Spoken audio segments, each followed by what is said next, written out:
Hər şey Allahın əlindədir bilin. Hər şey Allahın əlindədir və Allah sənə hər şeyi niyyətinə uyğun müəyyən eləyir. Allahın niyyətlərlə işi var. İçdə nə gizlətmişik, ondan işi var.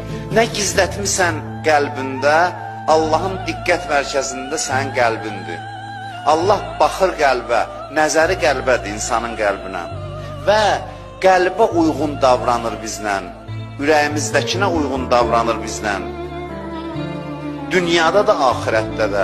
Meyar qəlbdir, qəlbdə nə var, nə yox. Allah hər şeyi ona uyğun tənzimləyir həyatımızda. Ürəyimizin, qəlbimizin halına uyğun. Ona görə bir adamın qəlbində bir dəyişiklik baş verirsə, bu çox mühüm hadisədir göylərdə, Allahın nəzərində. Qəlbində balaca bir dəyişiklik yarandısa bir adamın, o çox mühüm hadisədir.